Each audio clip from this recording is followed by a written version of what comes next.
Je m'appelle Scarlett Ashby, j'ai 27 ans. Au moment même où j'ai reçu l'offre de chef de cuisine au Larkspur, le restaurant le plus attendu de la décennie, ma sœur aînée, Geneviève, a appelé leur service de recrutement et a dit « Scarlett est une menteuse délirante, mentalement instable. Et une dangereuse fraude qui détruira votre cuisine. Elle invente tout, même ses propres recettes. » Le matin, l'offre était retirée. Le soir, mon père a coupé ma pension sans un mot. Ma mère, au country club, a annoncé d'une voix forte « Nous prions pour Scarlett. » Elle a enfin été démasquée comme une menteuse qui s'attribue le mérite de tout le monde. Ils n'ont jamais su que Geneviève avait imprimé cet email.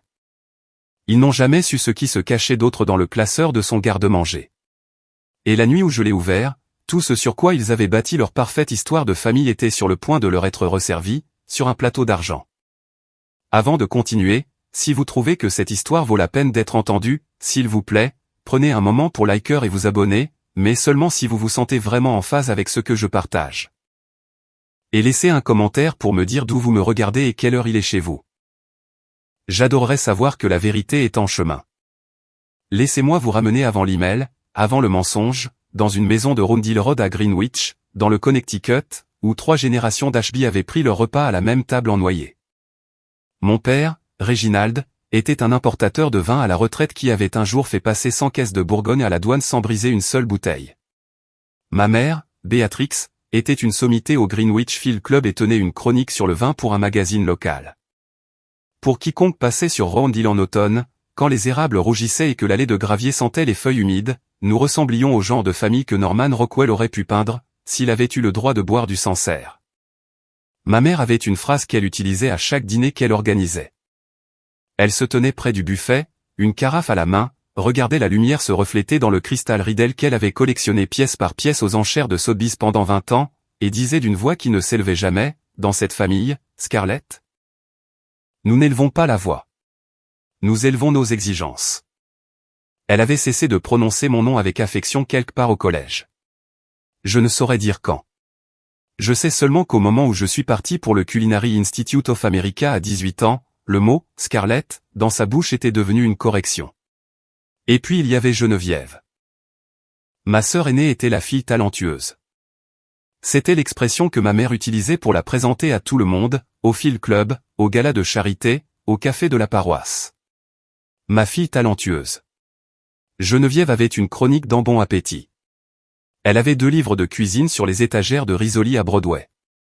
Son deuxième livre, Sunday Super, s'est vendu à 38 000 exemplaires la première année. Elle était passée 2 fois au Today Show.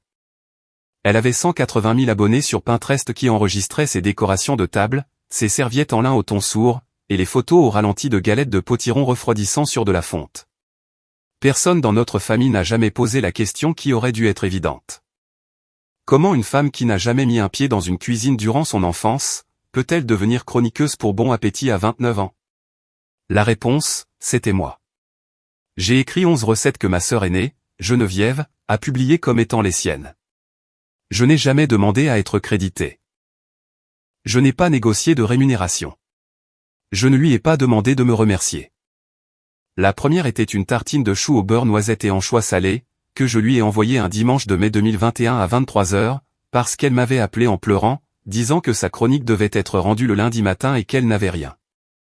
La deuxième était un cookie au chocolat et au beurre noisette. La troisième, une épaule d'agneau braisée que j'avais cuisinée pour notre père le Noël suivant sa crise cardiaque. À la 11e, 4 ans plus tard, elle avait cessé de dire merci. Elle avait commencé à dire « Garde ces messages, Scar. Tu me remercieras un jour. » J'ai gardé ces messages parce que je suis une chef, et les chefs gardent tout. Nous gardons le quignon de pain, la gousse de vanille usagée, les arêtes de poisson pour le fumet. J'ai gardé les messages sans savoir pourquoi. J'allais apprendre pourquoi un jeudi de novembre, dans le garde-manger de mes parents, après le dîner de Thanksgiving.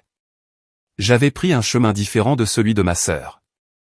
À 9 ans, j'ai fui la salle à manger pour vivre dans la cuisine avec notre gouvernante, Brigitte Lassalle, une petite femme de Lyon qui m'a appris à faire une béchamel correcte avant même que je sache épeler, béchamel. À 13 ans, je savais désosser un poulet. À 16 ans, j'avais une casserole en cuivre mauviel que Brigitte m'avait offerte pour mon anniversaire, avec un mot épinglé à la poignée qui disait « pour la fille qui écoute la cuisine. Je suis allé au Culinary Institute of America à Hyde Park en 2016. J'ai été diplômé fin 2018. À l'été 2019, j'ai reçu une offre pour un stage chez Noma à Copenhague. C'était l'offre de ma vie. En novembre de cette année-là, mon père a eu une crise cardiaque à la table du petit déjeuner. J'ai refusé Noma. Je suis rentré à la maison. Mon père s'est rétabli. Il n'a jamais dit « merci ». Il a dit « tu n'es pas obligé de rester, Scarlett. Nous ne te retenons pas », il n'a jamais dit « nous apprécions ». Je ne l'ai jamais oublié. En 2021, j'ai rejoint l'atelier Beaumont dans le West Village. 2 étoiles Michelin. Je suis passé de chef de partie à sous-chef senior en 4 ans. Et en mai 2025, j'ai été sélectionné sur la longue liste des meilleurs nouveaux chefs de food et wine. 48 heures plus tard, ma sœur Geneviève a écrit un post-it. L'annonce du Larkspur a été publiée sur Eater le 7 juillet 2025. Je l'ai lu sur mon téléphone dans la cuisine de préparation de l'atelier Beaumont, un lundi après-midi, entre le service du brunch et la préparation du dîner. Le chef Theodore Hartwell, mon chef de cuisine et ce que j'avais de plus proche d'un vrai père, s'est penché par-dessus mon épaule, a lu le titre et n'a dit que 2 mots, aujourd'hui, Scarlett. C'était sa façon de me dire d'envoyer mon CV. Je l'ai envoyé cet après-midi-là. Holden Carrington était le genre de chef qui avait cessé de donner des interviews au magazine depuis 5 ans. Il avait maintenu 3 étoiles Michelin dans son restaurant phare de Manhattan, Essan House, pendant 8 années consécutives. Il avait remporté le James Beard Award du chef exceptionnel en 2022. Et il ouvrait, de toute chose, un restaurant de destination dans une grange en pierre à Stone Ridge, New York, à 90 minutes au nord de Manhattan, dans le comté d'Ulster, population de moins de 9000 habitants. L'investissement, selon la presse spécialisée, était de 9,2 millions d'euros. La salle à manger accueillerait 32 personnes par soir. Eleanor Whitfield, sa directrice des opérations, m'a appelé une semaine plus tard. L'entretien fut discret et méthodique. 2 semaines après, Holden lui-même est venu à Manhattan et m'a demandé de cuisiner pour lui à Essan House. Pas de manger, de cuisiner. Je lui ai préparé 4 plats. Une truite amandine avec un beurre blanc allégé à l'eau de concombre. Une épaule d'agneau braisée au vin rouge et pollen de fenouil. Une petite tartine de chou, parce que j'ai toujours aimé le chou. Et pour le dessert, je lui ai fait un clafoutis au beurre noisette avec des fruits à noyaux du marché. Le clafoutis était la seule recette que j'avais gardée entièrement pour moi. Je ne l'avais jamais envoyé à Geneviève. Holden a mangé le clafoutis dans un silence absolu. Il a posé sa cuillère. Il m'a regardé de l'autre côté du passe-plat. « Je veux que vous dirigiez ma cuisine », a-t-il dit. Je ne me souviens pas d'être sorti de Essan House ce soir-là. Je me souviens d'avoir appelé Geneviève au coin de la 79e et de Madison. Elle a été la première personne à qui je l'ai dit. C'était ma sœur aînée. Et malgré tout, je n'avais pas encore appris que certaines personnes que vous aimez ne peuvent tout simplement pas supporter votre joie. Elle a pleuré au téléphone. Elle a dit, je le savais. Je savais que ce serait toi. J'ai entendu les pleurs. Je n'ai pas entendu la part d'elle qui ne pleurait pas. Le 14 août, j'ai signé la lettre d'offre sur DocuSign à 16h18, depuis un tabouret près du poste de pâtisserie. Chef de cuisine du Larkspur, 175 000 € de salaire de base, 4% de participation dans le restaurant, acquise sur 4 ans. Date de début le 1er octobre. Je ne savais pas que Geneviève, à 80 miles au nord de moi, était à ce moment-là en train d'ouvrir un nouvel onglet de navigateur et de créer un compte ProtonMail. 6 jours plus tard, le matin du 20 août, Geneviève s'est rendue à la maison de nos parents sur Roundhill Road. Mes parents étaient à un brunch au Field Club. La maison était vide. Elle est allée dans le bureau de mon père, a décroché le combiné du téléphone fixe en bakélite qu'il gardait pour les marchands de vin et les fax, et a composé le numéro principal du Larkspur. Eleanor Whitfield a répondu. Je n'ai pas d'enregistrement de ce qui a été dit. J'ai une transcription, car le Larkspur, comme le permettent les lois du Connecticut et de New York, enregistre ses appels RH avec notification. Geneviève a dit, d'une voix contrôlée et tremblante, que sa sœur Scarlett était une menteuse délirante, qu'elle était mentalement instable, qu'elle était une dangereuse fraude qui détruirait n'importe quelle cuisine. Qu'elle inventait tout, même ses propres recettes. Ce qu'Eleanor a vu pendant que Geneviève parlait, c'était l'affichage de l'identification de l'appelant sur le téléphone du bureau. La recherche du nom de l'appelant, CNAM, pour la ligne fixe à donner en temps réel, HBR Greenwich CT, suivi du numéro à 7 chiffres. Même nom de famille, même ville que la candidate, même ville mentionnée dans la section des références de mon CV. Eleanor l'a laissé finir. Elle a dessiné un cercle autour du numéro de l'appelant sur un bloc-notes jaune. À côté, elle a écrit 3 mots, même nom, enquêté. Puis elle a dit très doucement, merci de votre appel. Pour nos dossiers internes, pourriez-vous mettre ces préoccupations par écrit? Nous devons les documenter formellement. Geneviève a dit, bien sûr.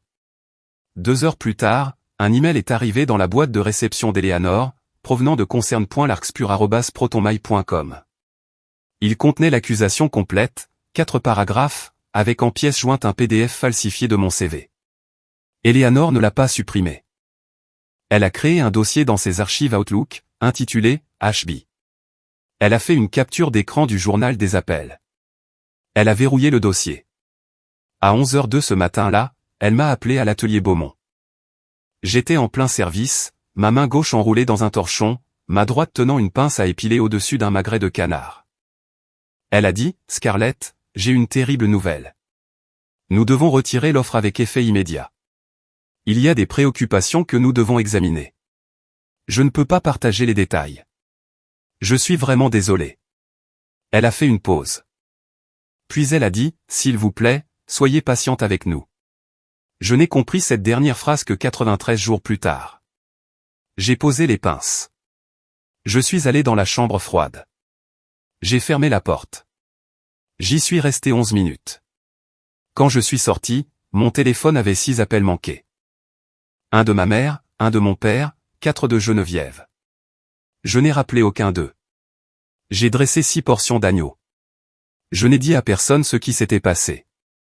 À 18h18 ce soir-là, mon père était dans son bureau, son ordinateur portable ouvert sur fidelity.com, en train d'annuler le virement automatique qui me versait 3300 € par mois depuis 9 ans. Geneviève est revenue à Roundhill Road pour le dîner ce soir-là. Elle avait pleuré pendant 2 heures dans son appartement de Tribeca avant de monter, et ses yeux avaient la bonne nuance de rouge. Ma mère a servi du poulet rôti avec un pinot noir de 2018. Les bougies étaient allumées. Mon père découpait. Au milieu du repas, Geneviève a posé sa fourchette et a dit d'une petite voix, « Maman, papa, je dois vous dire quelque chose de terrible. » Elle leur a dit qu'elle le savait depuis des années. Elle leur a dit que j'avais inventé mon offre de stage chez Noma. Elle leur a dit qu'il y avait eu un incident chez Beaumont, un sous-chef que j'avais blessé et dont personne dans le milieu ne voulait parler. Elle leur a dit que le Larkspur, ce matin même, l'avait appelé pour une vérification de référence et qu'elle avait été forcée de dire la vérité. Ils m'ont appelé, a-t-elle dit. Je ne les ai pas sollicités. Ils m'ont appelé. Ma mère lui a pris la main. Mon père a posé le couteau à découper et s'est levé. Il n'a pas fini son dîner. Il est monté dans son bureau. À 18h18, il avait annulé le virement. À 21h48 ce soir-là, alors que j'étais encore en service chez Beaumont, ma mère m'a envoyé un unique SMS. C'était le seul message que je recevrais de l'un ou l'autre de mes parents pendant 14 semaines. Il disait, « Nous espérons que cela t'apprendra quelque chose sur l'honnêteté. Maman. » Je l'ai lu dans les toilettes du personnel. Je n'ai pas répondu. Je me suis rincé les mains. Je suis retourné au passe-plat. J'ai dressé. Je n'ai dit à personne. 3 jours plus tard, le samedi matin du 23 août, ma mère est allée à un brunch au Greenwich Field Club.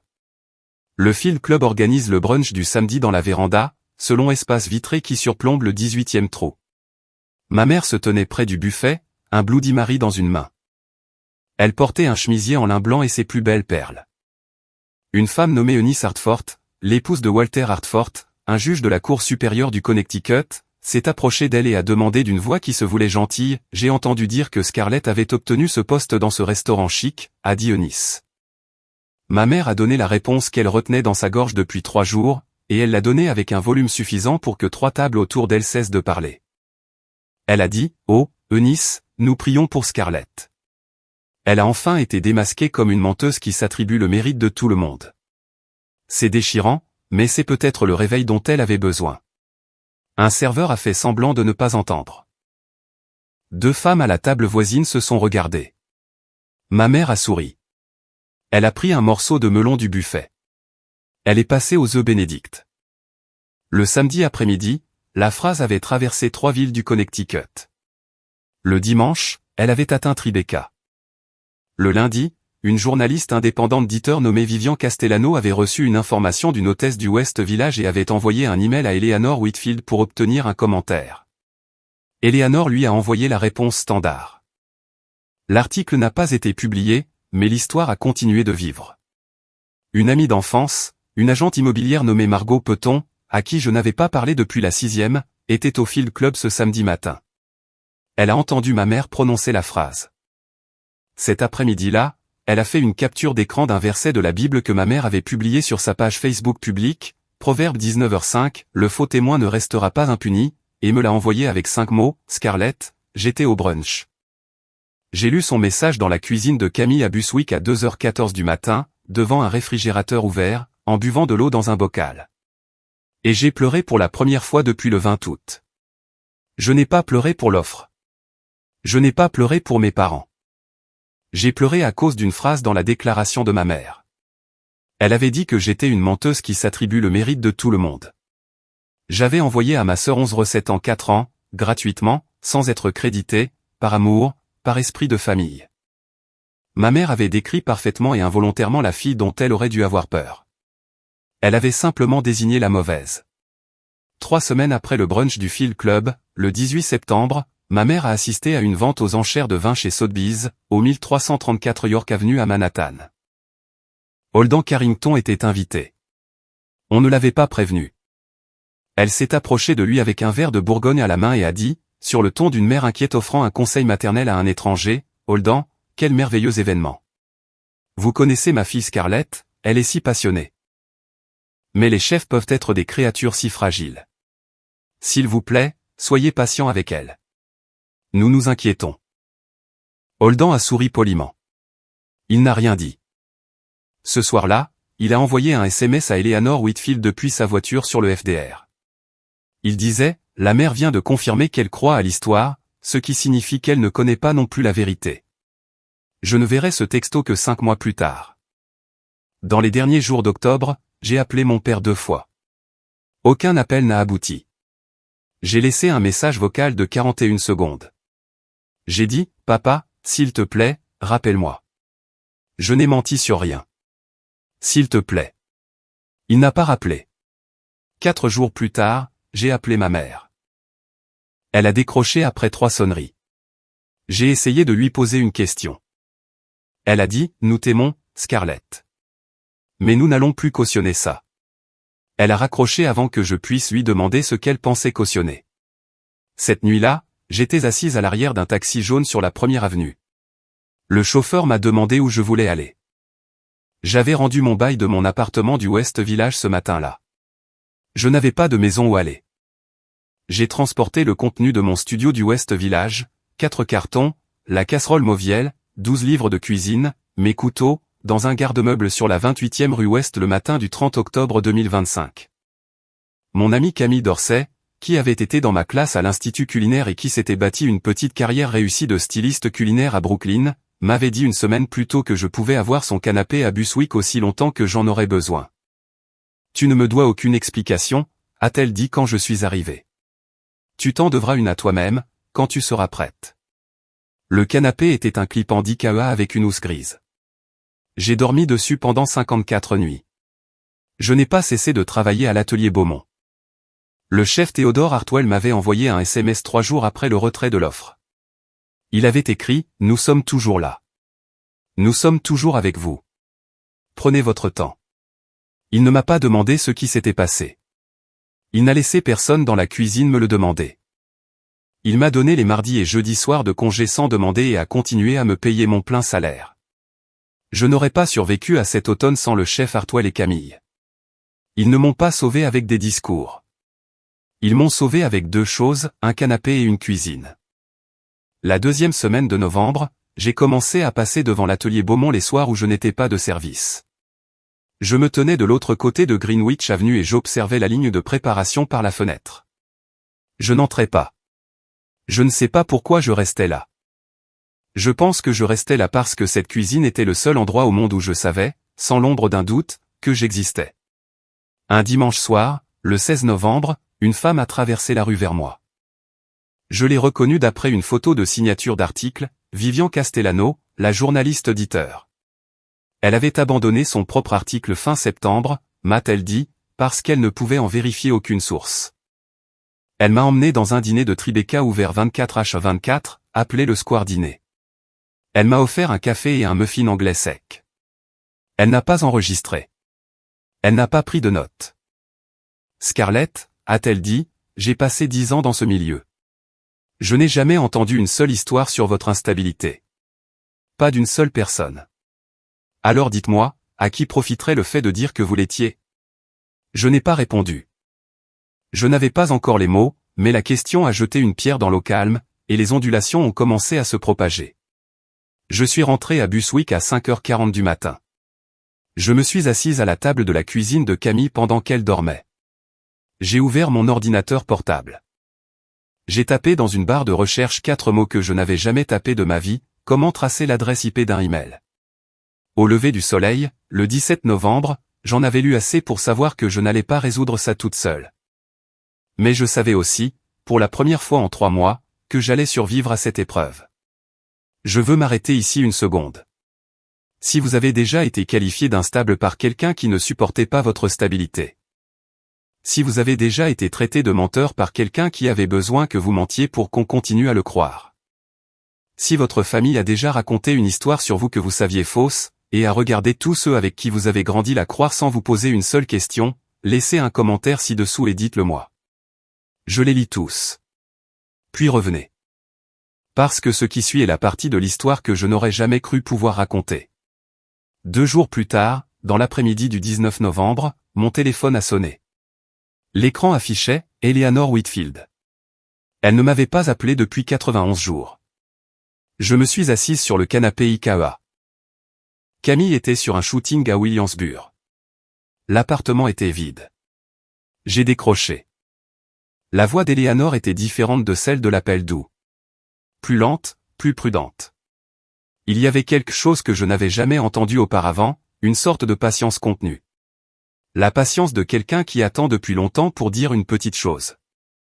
Scarlett, a-t-elle dit, je n'appelle pas à titre officiel, juste une question. Avez-vous une sœur? J'ai éloigné le téléphone de mon oreille pendant 2 secondes, puis je l'ai ramené. Oui, ai-je dit. Geneviève.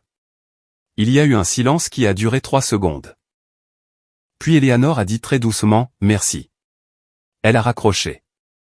Je suis resté assise sur le canapé, à fixer le mur de briques en face.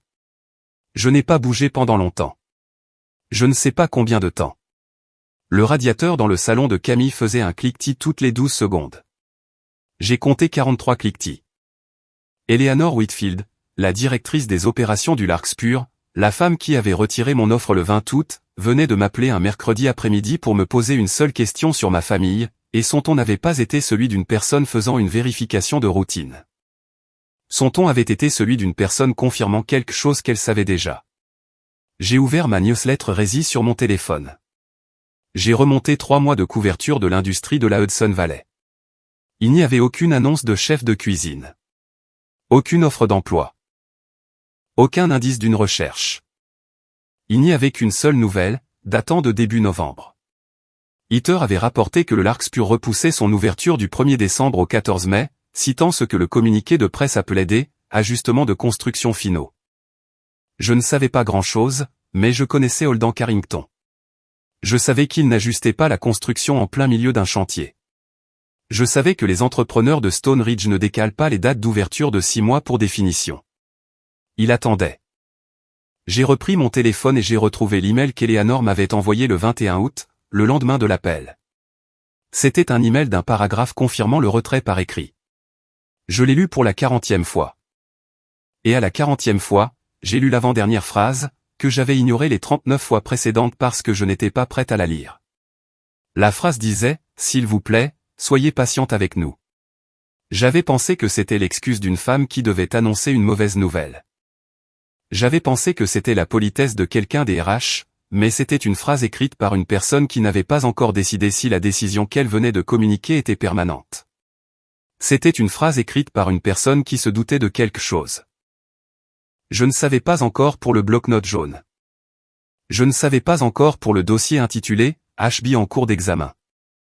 Je ne savais pas encore qu'Eleanor avait été chez Sotheby's le 18 septembre, qu'elle était elle-même collectionneuse de vin, et qu'elle se tenait à moins de 3 mètres de ma mère pendant toute la conversation avec Holden Carrington. Je ne savais pas encore pour Northstar Digital. Je savais seulement qu'Eleanor Whitfield m'avait appelé pour me demander si j'avais une sœur, avait dit merci et avait raccroché. Et je savais que dans 7 jours, je rentrais à Greenwich pour Thanksgiving. Le trajet de Buswick à Greenwich fait 38 miles. J'ai emprunté le Subaru Outback 2018 de Camille et j'ai pris la Merritt Parkway vers le nord. Le ciel était couleur d'étain. Je n'ai pas mis de musique. Je n'ai appelé personne. Je n'étais pas retourné dans la maison de mes parents depuis le 17 août. J'ai tourné sur Round Hill Road à 16h06. La voiture de Geneviève était déjà dans l'allée de gravier. Elle était montée de Tribeca pour le long week-end. La vieille Mercedes de mon père était garée à côté. J'ai frappé. J'avais une clé. J'ai frappé quand même. Ma mère a ouvert la porte. Elle ne m'a pas serré dans ses bras. Elle a dit, « Scarlett, tu as l'air mince. » « Bonjour, maman. » Elle m'a laissé entrer. Le dîner était à 17h. La table en noyer était mise pour 4. Le cristal Riedel était sorti. Mon père découpait. Ma mère a dit le bénédicité. Geneviève était assise à sa droite dans un pull en cachemire couleur sable sec, ses cheveux relevés en un chignon lâche. Elle a gardé les yeux baissés pendant le bénédicité, puis les a levés au moment précis. Ma mère a prié pour la récolte, pour la famille, pour nos bénédictions. Puis elle a dit, « Et Seigneur, adoucis le cœur de Scarlett et ramène-la à l'honnêteté. » Au nom de Jésus, nous prions. Tout le monde a dit, « Amen. » Geneviève m'a passé la saucière. Mon père n'a pas levé les yeux. Je tenais la saucière dans ma main depuis 4 secondes quand j'ai réalisé que j'étais complètement calme. Quoique j'ai pensé qu'il pourrait arriver à cette table un effondrement, des larmes, un départ n'était pas arrivé. Quelque chose d'autre se passait. Je commençais à comprendre que je n'étais pas revenu pour être aimé. J'étais revenu pour trouver quelque chose. J'ai aidé à débarrasser. J'ai proposé de faire le dessert. Ma mère a dit, « Il y a un crumble aux pommes qu'on pourrait préparer, mais je n'ai plus de cannelle. » Je vais la chercher, ai-je dit. Le garde-manger était au fond de la cuisine. 1,80 mètres par 2,40 mètres, des étagères en bois, une seule ampoule de 40 watts. J'étais entré dans ce garde-manger un millier de fois enfant. Les épices étaient rangées par ordre alphabétique. L'écriture de ma mère, vieille de plusieurs décennies. Piment de la Jamaïque, anis, laurier, cardamome. Il n'y avait pas de cannelle sur la 2e étagère où elle aurait dû être. J'ai regardé sur la 3e étagère. Derrière une boîte de sel de Maldon, il y avait un classeur. Un abri noir de 8 cm. Sans étiquette. Le dos plié par un usage récent. Je n'avais jamais vu ce classeur auparavant. J'ai jeté un coup d'œil vers la porte du garde-manger. Ma mère était à l'évier, le dos tourné, l'eau coulait. J'entendais mon père dans le salon avec la télévision sur un match de football. Je n'entendais pas Geneviève. J'ai pris le classeur. Sur la page de garde, de l'écriture de Geneviève, livre de cuisine numéro 3, brouillon. J'ai ouvert à la table des matières, 22 chapitres. J'ai lu lentement les titres des chapitres. Chapitre 6, épaules d'agneau braisées du dimanche. Chapitre 11, cookies au chocolat et beurre noisette. Chapitre 14, clafoutis au beurre noisette et fruits à noyaux. Chapitre 19, tartines de choux au beurre noisette. J'ai compté. 11 des 22 chapitres du 3e livre de cuisine de ma sœur étaient des recettes qu'elle m'avait demandées par SMS au cours des 4 dernières années. Des recettes que je lui avais données gratuitement. Des recettes qu'elle avait publiées sous son propre nom dans Bon Appétit. Des recettes que, jusqu'à ce moment, je m'étais dit que je ne regrettais pas d'avoir donné, car c'était de petits cadeaux d'amour familial. J'ai tourné jusqu'au dernier chapitre. Chapitre 22. Clafoutis au beurre noisette et fruits à noyaux. C'était le dessert que j'avais préparé pour Holden Carrington un mardi soir de juin. C'était la recette que je ne lui avais jamais donnée. Elle l'avait. J'ai senti mes mains devenir froides, mais je n'ai pas reposé le classeur. J'ai tourné jusqu'à la toute fin. Derrière la page de recettes du chapitre 22, une enveloppe Kraft avait été glissée entre la page et la couverture arrière. Je l'ai sortie. À l'intérieur se trouvait une seule feuille de papier A4, imprimée sur une imprimante laser domestique. C'était une copie d'un email de concern.colleague.larkspur@protonmail.com à whitfield@larkspur.com. Objet, urgent, préoccupation concernant l'embauche de Scarlett Ashby. Daté du 20 août 2025 à 9h42, heure de l'Est. J'ai lu les 4 paragraphes à la faible lumière du garde-manger. Je n'ai rien ressenti. Je les ai relus, plus lentement. Les accusations étaient exactement ce que ma sœur avait dit au téléphone à Eleanor, plus la ligne sur l'offre de Noma inventée, plus une capture d'écran falsifiée de mon CV. En haut de la page, dans le coin droit, de l'écriture de Geneviève avec un charpie bleu qui avait légèrement bavé sur le papier, il y avait une phrase. Elle l'avait écrite comme un rappel pour elle-même. Envoyée quand l'offre du Larkspur sera publique. En dessous de la phrase, elle avait écrit une date. 15 mai 2025. J'ai lu la date 3 fois. L'annonce du Larkspur n'avait été faite que le 7 juillet 2025. Ma lettre d'offre n'existait pas avant le 14 août 2025. Ma sœur avait rédigé cet email 3 mois avant qu'il n'y ait une offre à saboter. Elle n'avait pas paniqué. Elle ne s'était pas emportée sur le moment. Elle n'avait pas été blessée par une annonce soudaine et agi impulsivement. Elle avait attendu. Pendant 95 jours, ma sœur aînée avait gardé un email finalisé dans un tiroir, attendant qu'on m'offre le poste qu'elle savait que j'allais avoir, pour pouvoir l'envoyer le matin de la signature du contrat. Je suis resté dans le garde-manger pendant 30 secondes sans respirer. J'ai entendu ma mère fermer le robinet de la cuisine. Je l'ai entendu dire depuis la pièce voisine, « Scarlett, tu as trouvé la cannelle, ma chérie ?» J'ai sorti mon téléphone de ma poche arrière. J'ai photographié l'email imprimé. J'ai photographié le post-it. J'ai photographié la date. J'ai photographié chaque page de la table des matières. J'ai photographié chaque recette. J'ai fermé le classeur. Je l'ai remis derrière la boîte de sel de Maldon, exactement là où je l'avais trouvée. J'ai pris la cannelle, là où elle avait toujours été, sur la 4e étagère, 2 crans à gauche du paprika. Je suis retourné dans la cuisine. La voilà, maman, ai-je dit. J'ai fait le crumble aux pommes. J'ai servi tout le monde. J'ai mangé 2 bouchées. J'ai dit à ma mère que le dîner était délicieux. J'ai embrassé mon père sur la joue pour la première fois en 9 ans. J'ai ramené la Subaru sur la Merritt Parkway à 22h48. Il n'y avait aucune autre voiture sur l'autoroute.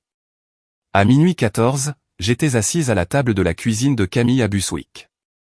J'ai ouvert les photos sur mon téléphone. J'ai regardé la date une dernière fois. J'ai pleuré pour la première fois depuis le 20 août. Je ne pleurais pas à cause de l'email. Je pleurais, car pendant 95 jours, alors que mes parents et ma sœur disaient au monde que j'étais une menteuse qui s'appropriait le mérite de tous, ma sœur avait gardé la preuve de qui elle était vraiment, dans un classeur, derrière une boîte de sel. J'ai montré les photos à Camille le lendemain matin.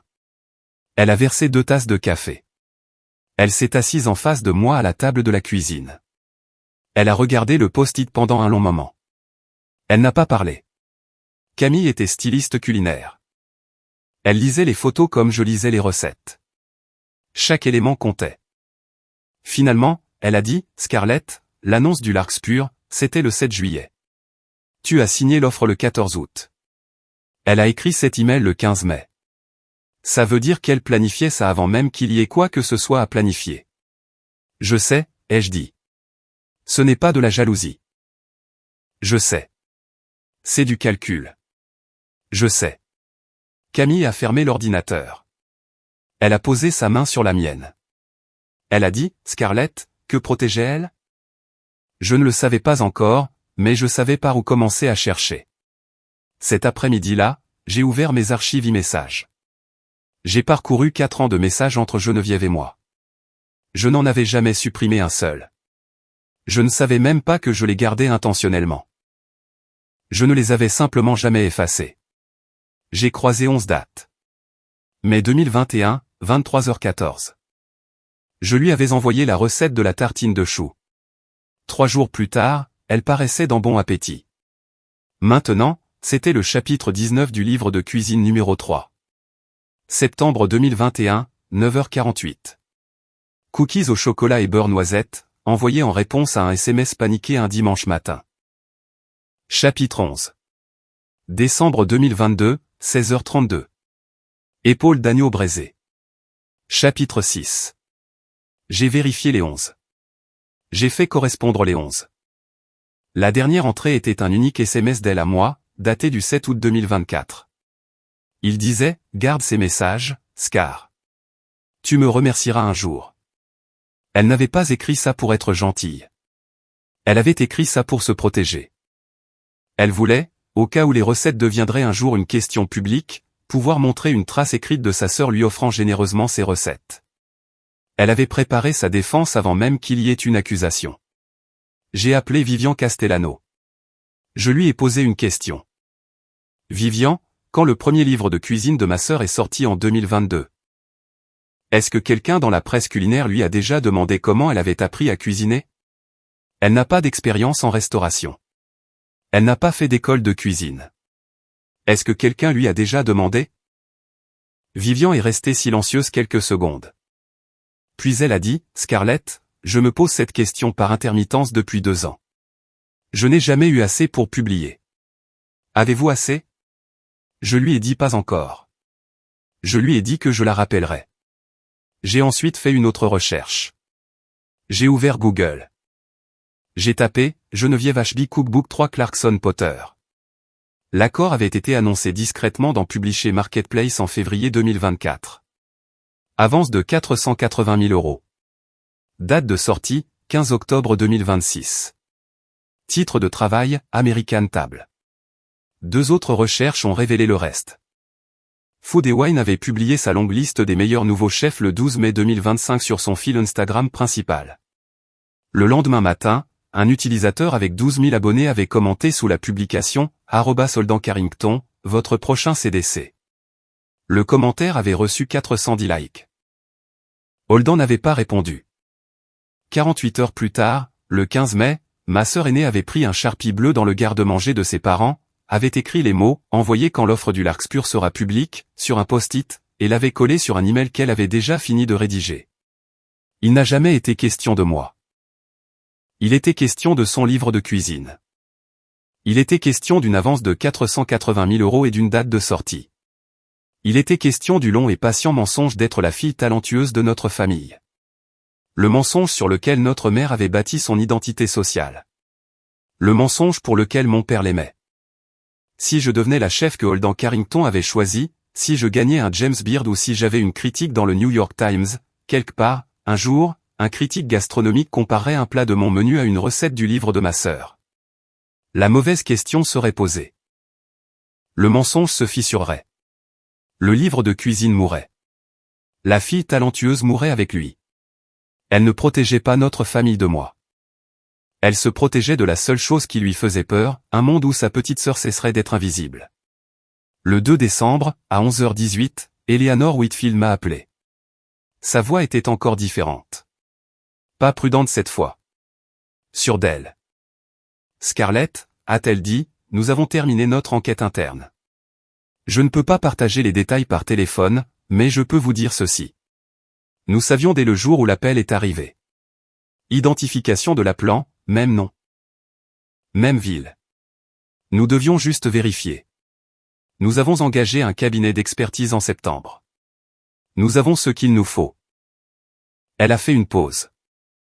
Puis elle a dit, le chef Carrington vient le 18 février. Il aimerait vous rencontrer. En privé, j'ai dit, je serai là.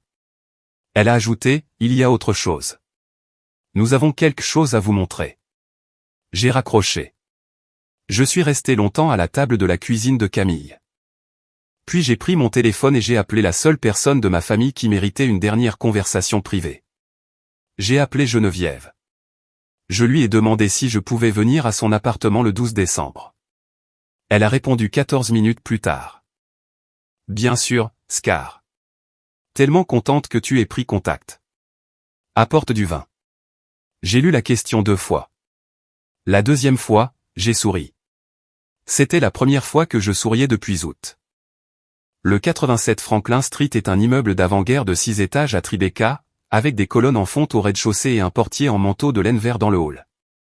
Ma sœur vivait au 7e étage, appartement 7C, un 2 pièces décloisonné avec une fenêtre donnant au sud sur Franklin Street, vers l'Hudson. L'immeuble avait été le cadeau de notre père pour son 31e anniversaire, bien que l'acte de propriété soit à son nom. J'ai sonné à 20h14 un vendredi soir, le 12 décembre. Elle a ouvert la porte dans une étole en cachemire camel et une touche de rouge allure de Chanel. L'appartement sentait la bougie. Des hortensias séchées dans un vase en grès japonais sur la console de l'entrée. Un mur de cocotte le creusait disposé en dégradé, du jaune beurre au bleu Marseille. Aucune n'avait servi. Une estampe de scie Twombly encadrée au-dessus de la table à manger.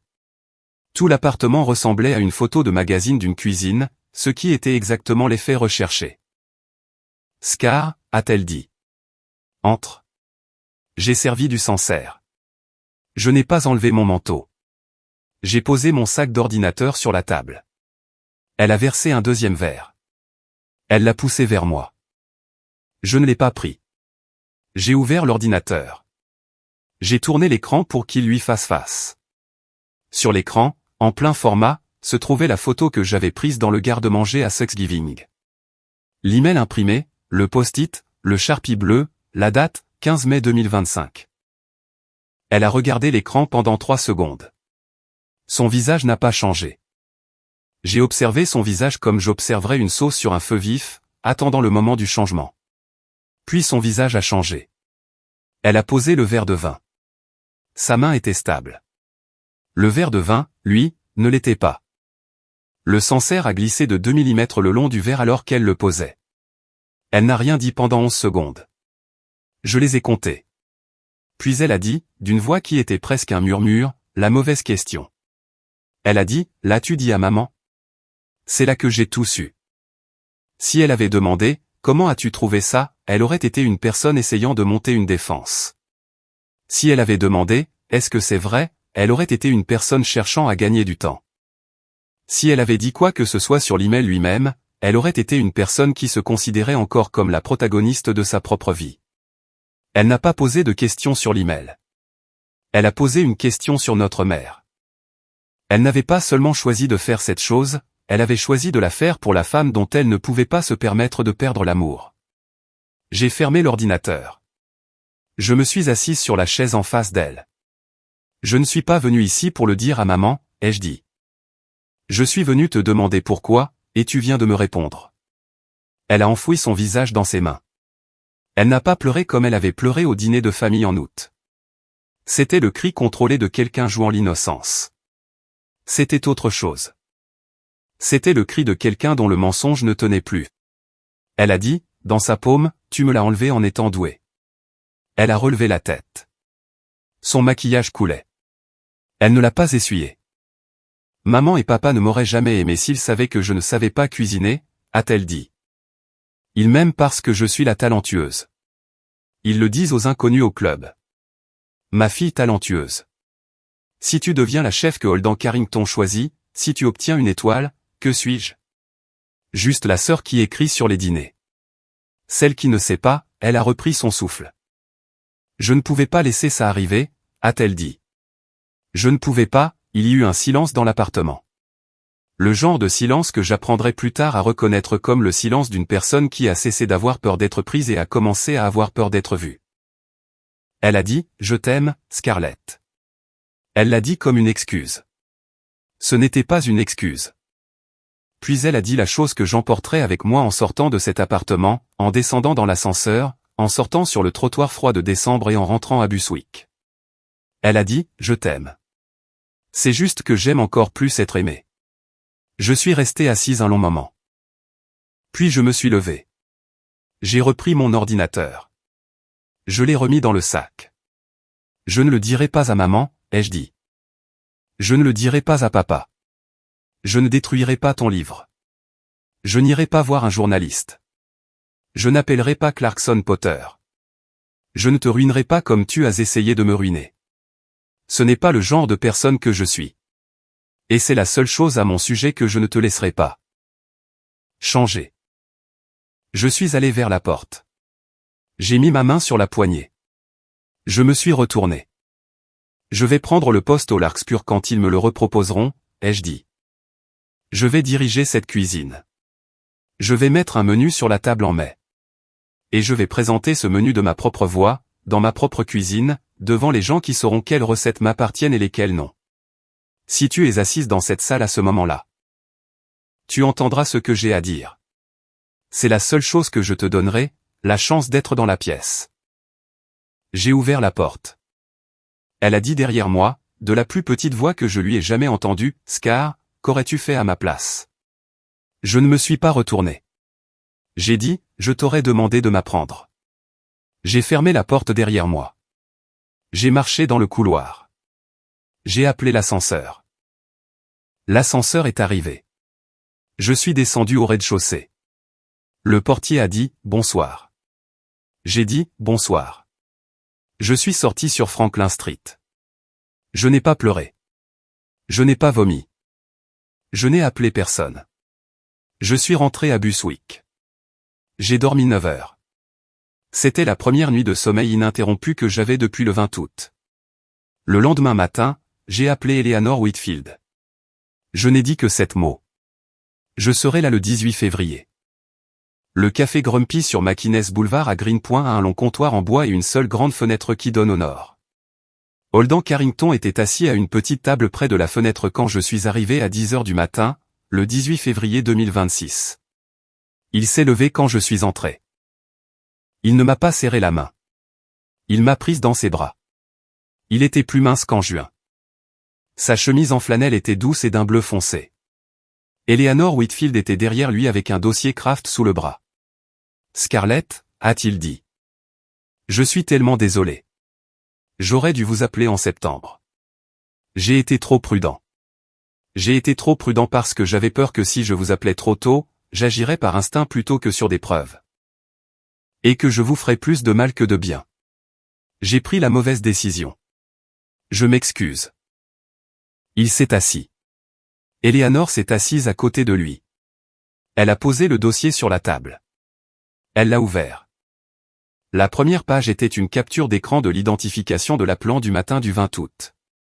HBR Greenwich c'était, suivi du numéro à 7 chiffres de la ligne fixe de mes parents. La note manuscrite d'Eleanor dans la marge disait, même nom de famille, enquêtez discrètement. Autour du numéro, un cercle à l'encre bleue. Votre sœur nous a appelés, a dit Holden.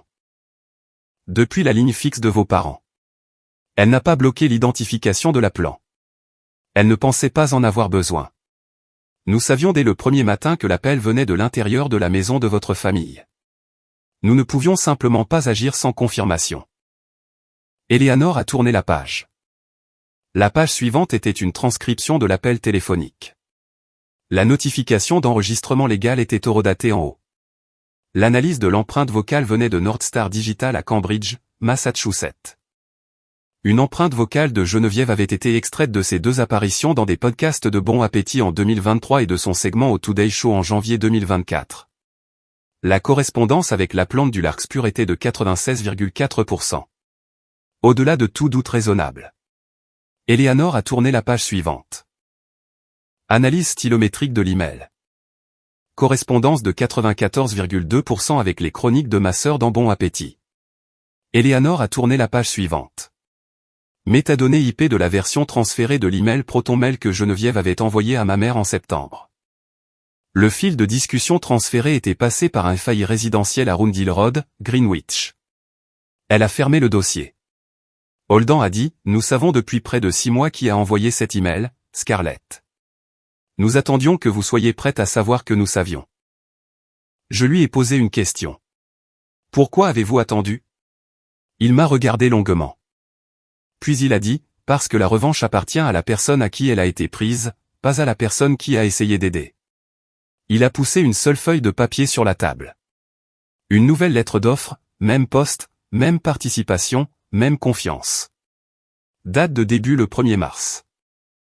Grande ouverture le 14 mai. Il y a une dernière chose que je veux vous demander, a-t-il dit. Et c'est la seule chose dans cet accord qui ne figure pas sur ce papier. Le soir de l'ouverture, je veux que vous présentiez le menu. Chaque plat, de votre voix. Vous parlerez en premier. Je parlerai après. Et la salle à manger l'entendra de vous. C'est votre revanche, pas la mienne. La vôtre. J'ai signé la lettre à la table du café à 10h43. Eleanor a dit, Scarlett, une dernière question. Souhaitez-vous que votre famille soit invitée à la soirée d'ouverture? J'y ai réfléchi longuement. 42 secondes. Je ne sais pas ce que j'ai envisagé. Je pense que j'ai envisagé la version de ma mère qui m'avait appris à dire le Benedicite. Je pense que j'ai envisagé la version de mon père qui m'avait appris à déguster un vin. Je pense que j'ai envisagé la version de ma sœur qui m'avait un jour aidé à penser une brûlure de cuisine quand j'avais 11 ans. Puis je les ai tous envisagés le 20 août. J'ai dit, oui, tous les trois. Même table. Eleanor a écrit un seul mot. Fait. Pendant 2 mois, j'ai vécu dans un cottage au 31 Mountain Road à Stone Ridge, à 8 minutes du restaurant. Je travaillais 17 heures par jour. J'ai créé un menu de 11 plats.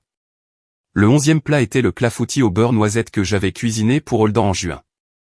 Les 10 autres étaient des plats que j'avais portés dans mes mains et dans ma tête pendant près d'une décennie. Je n'ai montré le menu à personne, sauf à Holden. Je n'ai laissé personne, sauf ma brigade, goûter les recettes pendant la préparation. J'ai écrit mes propres présentations. Je les ai réécrites 11 fois. Le soir du 13 mai, la veille de l'ouverture, j'ai traversé la salle à manger seul. Les tables étaient dressées. Le cristal Riedel, oui, Riedel, la même marque que ma mère collectionnait et captait la lumière de fin d'après-midi. Je me suis arrêté à la table 7. Il y avait 4 chaises. 3 d'entre elles étaient réservées. J'ai redressé les serviettes. Je suis retourné en cuisine. Les portes se sont ouvertes le 14 mai 2026 à 18h. La salle à manger du Larkspur accueillait 80 invités, répartis entre la grange principale et le fenil aménagé. La critique gastronomique du New York Times, la rédactrice en chef d'éditeur, Rhea Palm, Vivian Castellano, qui 2 mois plus tôt avait été promue au poste de rédactrice en chef chez Eater et qui était maintenant assise à la table 11 avec un carnet sur les genoux. 2 membres du conseil de la fondation James Beard, 3 investisseurs du premier restaurant de Holden, un lauréat du James Beard de Chicago, une chroniqueuse gastronomique du Times venue de Mexico. Mes parents et ma sœur étaient assis à la table 7. La table était au 2e rang, face au passe-plat. Ma mère portait la veste en lin crème Herrera qu'elle mettait au gala de charité. Mon père portait un blazer marine. Ma sœur était en soie noire, sans bijoux, ce qui était sa version de l'humilité. Ils ont bu du cru grande cuvée dans des flûtes de bienvenue. Ma mère a levé son verre vers Henrietta Vance, la sommelière, et a dit quelque chose de gentil sur le toasté. Henrietta a hoché la tête. Henrietta savait. Elle n'a pas parlé. J'étais en cuisine. Ma veste était neuve. Je n'avais pas de monogramme. Mes cheveux étaient rentrés dans une simple toque de chef bleu marine. J'avais un tablier en coton propre et des sabots. Mes mains étaient stables. J'ai dressé le premier plat. Plat 1. Truite amandine sur glace de concombre et d'aquilé. 180 g de truite arc-en-ciel de la ferme Bouquet. Amande marcona grillée à une dorure parfaite. Une fine tranche de glace au concombre placée sous le poisson pour qu'elle fonde à la température de l'assiette. Plat 2. Tartine de choux au beurre noisette et anchois salés de Cantabrie. Pâte feuilletée bio, fermentée 72 heures. Le même plat que ma sœur avait publié dans Bon Appétit en mai 2021. Holden l'a envoyé sans un mot. Plat 3. Épaule d'agneau braisée du dimanche. Le plat que j'avais cuisiné pour mon père après sa crise cardiaque en 2019. Le plat que ma sœur avait mis au chapitre 6 de son livre de cuisine non publié. Ma mère a dit quelque chose que je n'ai pas pu entendre depuis le passe-plat. Mon père a légèrement hoché la tête. Ma sœur n'a pas levé les yeux de son assiette. Après le 3e plat, Holden est entré dans la salle à manger. Il tenait un petit microphone sans fil. Il s'est placé entre le passe-plat et l'avant de la salle. Le silence s'est fait. Il a dit, « Mesdames et messieurs, j'ai bâti ce restaurant pendant 10 ans, mais depuis 2 ans, je cherchais une personne, une chef dont les mains parlent avant sa bouche. Je l'ai trouvée. Ce soir, elle vous présentera elle-même les 8 prochains plats.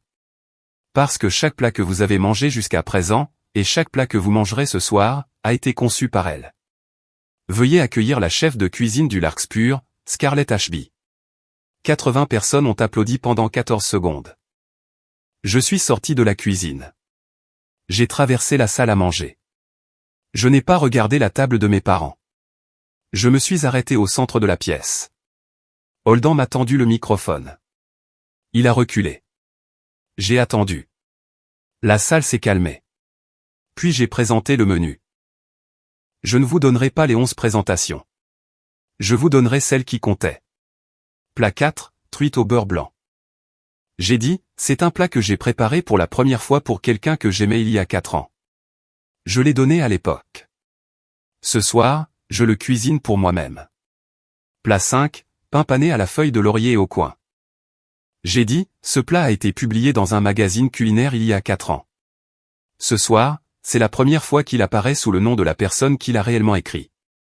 Plat 6, petit four au cookies chocolat et beurre noisette. J'ai dit, cette recette est apparue dans 2 livres de cuisine. Je n'ai jamais été crédité pour cela.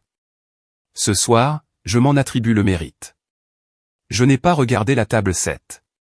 Je n'ai regardé le visage de personne. J'ai regardé le mur du fond, où le projecteur était suspendu, et j'ai parlé à un rythme régulier. Plat 9, le clafoutis au beurre noisette. J'ai dit, ce dernier dessert est le plat que le chef Carrington a goûté le soir où il m'a offert ce poste. Je ne l'avais jamais donné à personne d'autre. Je l'avais gardé pour moi. Ce soir, vous le mangez dans la seule cuisine où il ait jamais été servi. Il y eut un léger bruit à la table 11. Vivian Castellano avait cessé d'écrire dans son carnet. J'ai présenté les plats 10 et 11. J'ai baissé le microphone. La salle était complètement silencieuse. Je n'ai pas encore appuyé sur la télécommande du projecteur. Au lieu de cela, je suis retourné en cuisine. La salle m'a regardé partir. Ils attendaient le plat suivant. J'ai pris un plateau en argent. Un Christoffel de 45 cm de diamètre, poli jusqu'à obtenir un miroir parfait. Sur le plateau reposaient 11 petits fours, aucun plus gros qu'un morceau de sucre. Derrière chaque petit four se trouvait une petite carte en papier plié, manuscrite de ma propre main, avec le nom de la recette, la date de publication originale, s'il y en avait une, et une seule ligne au bas de chaque carte, recette originale de Scarlett Ashby, 2021 à 2025. J'ai porté le plateau à travers la salle à manger. J'ai marché entre les tables. La salle m'a regardé marcher. Je me suis arrêté à la table 7. J'ai posé le plateau devant mes parents. Je n'ai rien dit de cruel. Je n'ai pas élevé la voix. Je n'ai pas fait de spectacle. J'ai seulement dit 6 mots, maman, papa, un cadeau de la cuisine. Je me suis retourné et je suis parti. Je ne sais pas ce que mes parents ont fait dans les instants qui ont suivi. D'autres invités me l'ont raconté. Ma mère a pris la première carte. Elle l'a lue. Elle a pris la deuxième carte. Elle l'a lue. À la 7e carte, ses mains étaient devenues tremblantes, elle avait cessé de baisser les yeux, et Henrietta Vance lui avait servi un verre d'eau fraîche sans qu'on le lui demande. Mon père n'a pris aucune carte. Il a fixé l'arrière du plateau pendant toute la durée de ce qui a suivi. Ce qui a suivi, c'était le projecteur. Je suis retourné au centre de la salle. J'ai levé la télécommande. J'ai appuyé. Le mur de pierre au-dessus du passe-plat est devenu noir. Et puis, en lettres blanches, 2 lignes, à la personne qui m'a appris que mes recettes sont les miennes. Merci de m'avoir enfin laissé le dire. Je ne l'ai pas nommé. Je n'en avais pas besoin. La salle a compris. Vivian Castellano a été la première à se lever. Elle s'est levée à sa table et a dit d'une voix assez forte pour être entendue, « Bravo, chef ». Puis le reste de la salle s'est levé. 80 personnes se sont levées pendant 48 secondes. Les applaudissements n'ont pas éclaté. Ils sont montés comme une marée et ont tenu. Ma mère ne s'est pas levée. Mon père, si. Il s'est levé lentement. Il ne m'a pas regardé. Il n'a pas regardé ma mère. Il a baissé la tête une fois, dans un geste qui était presque une révérence. C'était ce qui se rapprochait le plus d'une excuse que mon père m'ait jamais offerte. Ma sœur n'était pas à table. Elle était sortie avant l'arrivée du plateau d'argent. Elle n'est pas revenue pour la standing ovation. Elle n'est pas revenue du tout. Je veux prendre une dernière respiration ici avant de vous dire ce qui s'est passé dans les jours qui ont suivi.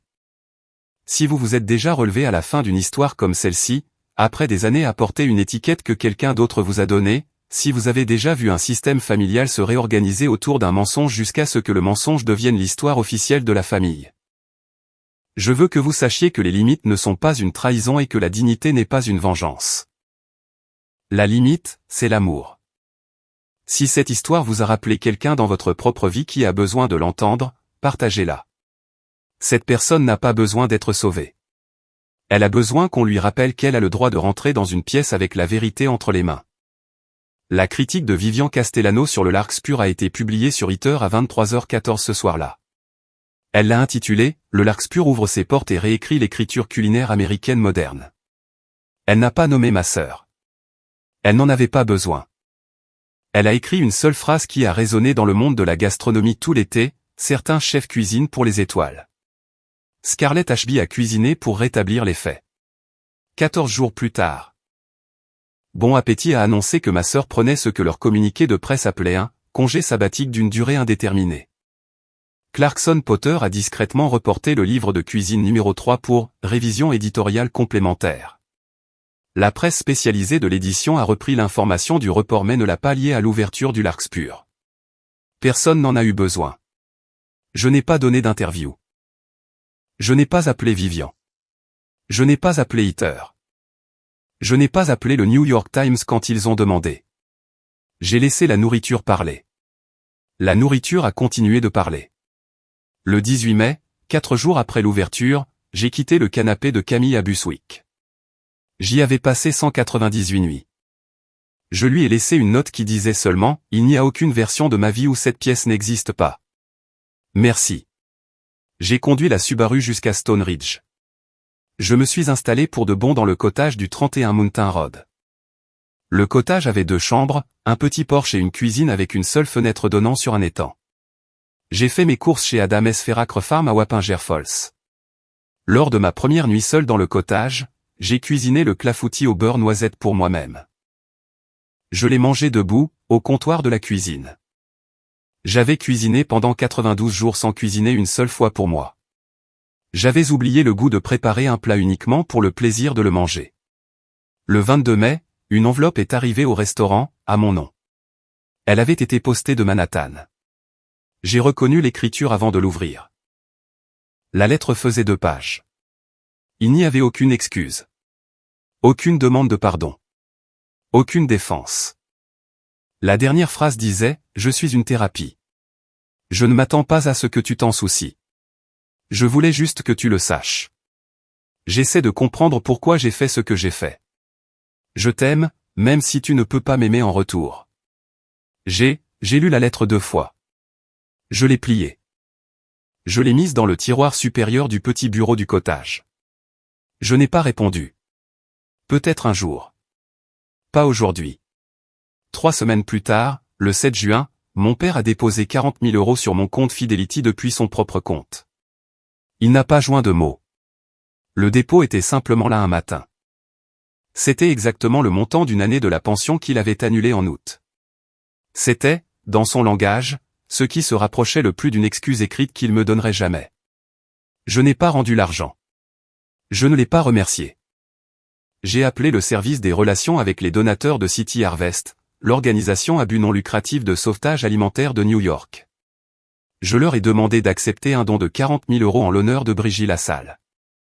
Je leur ai demandé de l'utiliser pour leur programme de repas scolaires, qui envoie des produits frais dans les cuisines des écoles publiques du Bronx, d'East New York et du sud de Manhattan. Je leur ai demandé d'inscrire le nom de Brigitte sur le mur des donateurs. Ils ont répondu le lendemain pour dire qu'ils le feraient. Ma mère ne m'a pas écrit. Elle ne m'a pas encore écrit. Peut-être qu'un jour elle le fera. J'ai arrêté de compter ce qu'on me doit. Le 25 mai, la fondation James Beard a publié sa longue liste pour le meilleur nouveau restaurant de 2026. Le Larkspur y figurait. Le monde de la gastronomie a commencé à murmurer à propos de la première visite de Michelin, qui n'aurait pas lieu avant l'automne, et qui ne serait pas annoncée avant l'hiver. Holden m'a serré dans ses bras dans la cuisine un mardi tranquille de fin mai. Il a dit, « C'est toi qui as fait ça, Scarlett. J'ai répondu, c'est nous qui l'avons fait. Le matin du 30 mai 2026, je suis arrivé au restaurant à 6h48. J'étais seul. La brigade n'arriverait pas avant 1h10. La salle à manger était sombre. La cuisine sentait l'acier froid et la levure. J'ai allumé les feux. J'ai sorti du persil, de l'échalote, du beurre et de l'estragon de la chambre froide. J'ai commencé la mise en place pour le service du soir. J'ai travaillé en silence. La fenêtre au fond de la cuisine était ouverte. Je pouvais entendre le vent traverser la haute vallée de l'Hudson. J'ai pensé à Brigitte. J'ai pensé à moi à 9 ans, assise sur un tabouret en bois dans notre garde-manger, la regardant hacher une échalote d'une manière qui la faisait se décomposer en 2001 parfaitement égale. J'ai pensé à la fille qui avait écouté la cuisine. Je n'ai pas pensé à Geneviève, non pas parce que j'avais oublié, mais parce que pour la première fois de ma vie, je l'avais laissée partir. Ils avaient essayé de dire au monde que j'étais instable, malhonnête, dangereuse. Ils avaient essayé de dire au monde que je m'attribuais le mérite de tout le monde. Ils avaient oublié la seule chose à propos de la nourriture qu'aucun mensonge ne peut changer. La nourriture se souvient de qui l'a faite, tout comme la salle où vous la servez. Je ne suis pas instable. Je ne suis pas malhonnête. Je ne suis pas dangereuse. Je suis Scarlett Ashby, et ce soir, je cuisine.